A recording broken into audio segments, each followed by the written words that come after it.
Cumprimento a todos os vereadores, aos servidores desta casa e os que nos acompanham aqui presencialmente e também pelas redes sociais. Eu quero iniciar hoje a minha fala dando a voz a uma mãe que me procurou dizendo: meu filho perdeu a aula no dia 7 e agora no dia 10. E assim como o filho dela, várias outras crianças que deveriam ter sido pegas em suas casas e levadas até a escola pelo ônibus da linha 54. Esta mãe me relatou que no dia 7/11, o ônibus não passou, não fez o seu roteiro normal. E os filhos dela e outras crianças faltaram à aula. E hoje, no dia 10, o fato se repetiu.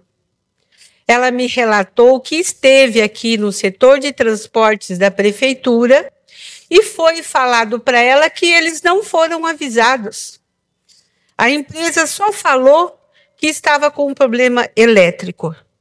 Então, nesse sentido, eu estarei fazendo um requerimento para que seja informado o porquê que não foi avisado, não foi tomado providências e não houve algum ônibus que pudesse estar no lugar daquele, porque deve ter algum sobressalente. Toda empresa que vai fazer uma licitação, que quer levar as nossas crianças para a escola, tem que ter um ônibus sobressalente para quando acontecer um imprevisto, o ônibus quebrar, acontecer alguma coisa que ele não vai poder realizar a sua atividade do dia.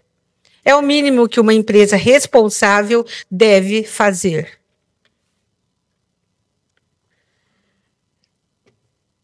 Hoje, eu quero agradecer. Sexta-feira eu estive na farmácia básica, fui conhecer o setor de agendamento, o depósito de medicamentos e como é feito.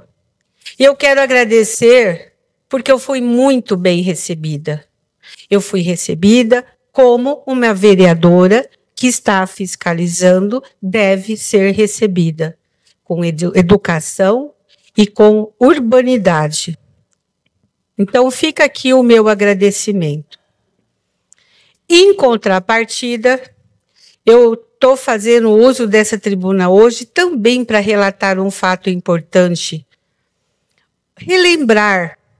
Relatar um fato recente e relatar um episódio que já se passou, que aconteceu lá em abril, que contrasta com a maneira como eu fui recebida sexta-feira e como eu fui recebida em algumas outras visitas que eu estive fazendo aqui em instituições do nosso município. O que eu vou relatar hoje é um episódio muito importante, de extrema relevância, porque trata-se da proteção de nossas crianças e adolescentes em situação de vulnerabilidade. Dia 27 de outubro, eu fui chamada por WhatsApp por uma pessoa que reside nas proximidades da Casa Lar, instituição de acolhimento de crianças e adolescentes, a qual me informou que havia chegado em sua casa 2 adolescentes e, preocupada com a segurança das jovens, a pessoa acolheu-as e entrou em contato comigo. E eu, diante da gravidade da situação que me foi relatada, orientei a pessoa a chamar a polícia pelo 190, que, por sua vez, também iria chamar o Conselho Tutelar, porque tratava-se de crianças e adolescentes que deveriam estar abrigadas na Casa Lar, recebendo todo amor e carinho, que foi me dito aqui pela secretária de assistente social, que elas recebiam todo amor e carinho e atenção que era necessário dispensar a elas. Esse episódio reforça a necessidade de atenção constante à estrutura e ao funcionamento da Casa Lar. Foi em abril que eu realizei a fiscalização. E ao fazer uso desta tribuna para relatar aos rondonenses as inúmeras irregularidades, falei também da falta de qualificação e capacitação dos que trabalhavam no local. Em um momento posterior, eu fiz a denúncia ao Ministério Público. Naquela ocasião, eu fiquei muito chocada porque eu fui muito mal recebida. E veja, eu sou uma autoridade constituída pela população, com o dever de fiscalizar.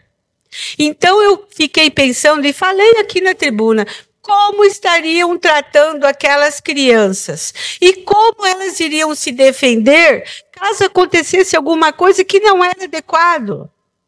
Quem iria socorrê-las? Infelizmente, ao invés de acolherem a crítica como um alerta construtivo, alguns se sentiram pessoalmente ofendidos. Como consequência, eu fui levado ao Conselho de Ética desta casa. Aqui eu abro um parêntese. Hoje eu fiz um requerimento, o 503/2025, onde eu peço o que foi feito, realizado naquela instituição em relação à denúncia que eu fiz e posterior recomendação do Ministério Público. O ofício 16/2025 era da minha denúncia, relatando as irregularidades. E aqui a recomendação administrativa do Ministério Público. Então, hoje, o requerimento 503 pede o que foi feito.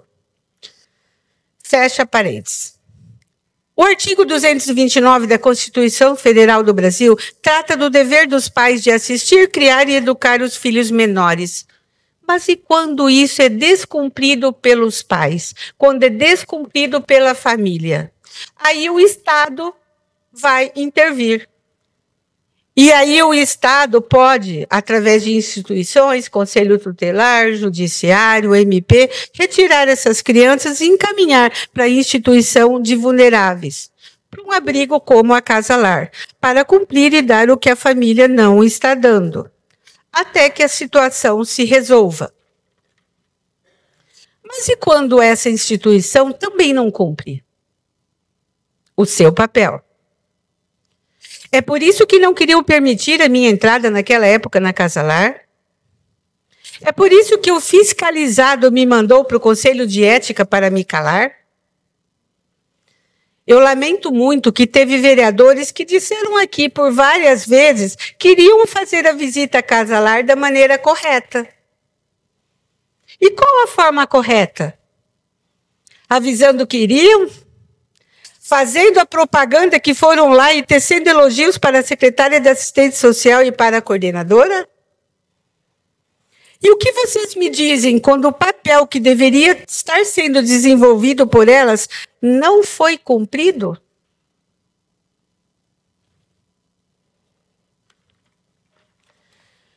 Eu não vou falar aqui do ocorrido, porque eu não posso. Trata-se de crianças e adolescentes. Eu não posso atrapalhar as investigações. O inquérito foi instaurado.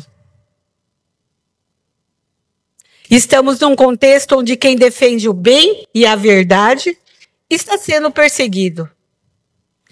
Aquele que joga sujeira para baixo do tapete e compactua com o sistema é protegido e recompensado.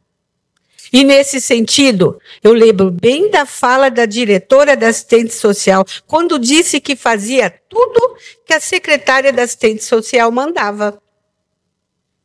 E, sob juramento, faltou descaradamente com a verdade, assim como a própria secretária. Reafirmo aqui que minha atuação sempre foi pautada pelo compromisso com a transparência e a verdade, acima de tudo, com a proteção dos direitos das crianças e adolescentes. Gente, são crianças que sofrem nas suas casas e por isso elas foram retiradas de lá. E são levadas a um local onde também não são protegidas, onde também falta alimento. E aqui eu vou relatar uma outra denúncia que eu também recebi, está lá no meu gabinete. A professora disse, duas crianças que chegam aqui, elas chegam com muita fome. Uma delas, a menor, chegou com 2 fraldas. A de cima estava limpa, de baixo estava suja. Por que não tiveram capacidade de trocar a fralda? Teve que ser feito isso lá na escola? São 2 denúncias, gente. E isso foi depois da minha visita. Isso foi depois da minha denúncia ao Ministério Público. O fato que ocorreu agora no dia 27 foi grave. Mas eu não posso relatar. E olha, vejam, a providência foi cair justamente para mim. Não me calarei diante das falhas que coloquem em risco a integridade de menores sobre responsabilidade do poder público. A fiscalização é um dever do vereador. E quando apontamos problemas, não o fazemos por vaidade ou por confronto. Não, nós fazemos para ajudar. Essa é a nossa função. Eu estou aqui para defender as crianças e eu vou defendê-las. Mas por responsabilidade com a população Seu que nos tempo confiou, esgotou, vereadora. Finalizo com o Salmo 119, 110. Lâmpada para os meus pés e a tua palavra e luz pelo meu caminho.